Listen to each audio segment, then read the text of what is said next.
In this video, we will look at the wrist exercises used for the warm-up at the beginning of each class. The first exercise is Ikkyo. I start with my hand palm downwards in front of me and place my other hand over the top. I apply pressure with my upper hand and push my elbows downwards.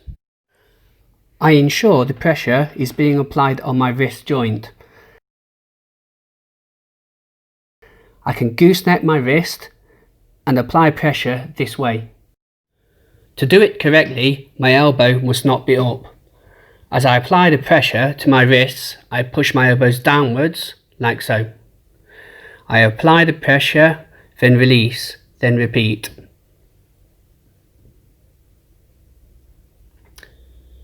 The second exercise is Nikyo. I start in this position. Then, with my other hand, I take hold like so.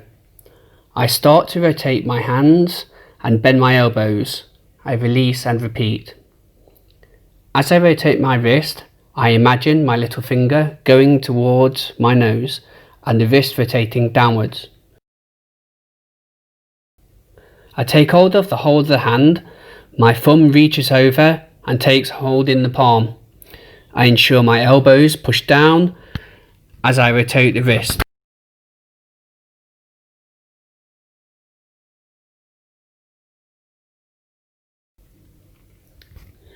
There is a variation of Nikyo which we sometimes use.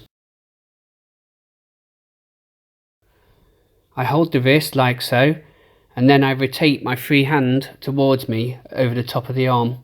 I imagine wrapping around the arm towards the elbow. I release and repeat. The third exercise is Sankyo. I start by rotating my arm like so. With the free hand, I reach around and take hold palm to palm. I rotate the wrist away from myself. I rotate my arm in a circular motion as I apply the pin.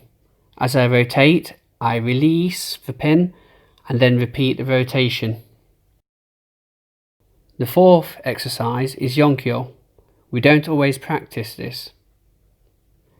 The pin is applied on the wrist where the pulse is felt. Using the pads of the palm at the base of the fingers, I take a hold of the wrist in a rotation from my little finger through to my index finger. I push the index finger through the wrist, which then makes the wrist push towards me, but I want to push my forearm away from me by bringing my elbows in as I apply the pressure. The pressure is applied here by the edge of my palm. Remember to use all of the pads, making a firm connection. I repeat and release. The fifth exercise is katagaishi. I turn my palm towards me and take a hold with my free hand, like so. I place my thumb into the space between the bones of the back of the hand. This allows a secure pin. I take a hold of the pad at the base of my thumb with my fingers and rotate away from my body. I start from the opposite shoulder and move diagonally to the hip, from left to right or right to left. Starting at shoulder height, I take a hold and rotate as I bring my arm down. When I rotate, the pin is on the wrist. I repeat the pin. There is also a variation of katagaishi. This time, the wrist is held above the corresponding shoulder. I take hold as before, but this time I just rotate the wrist outwards in a circular motion.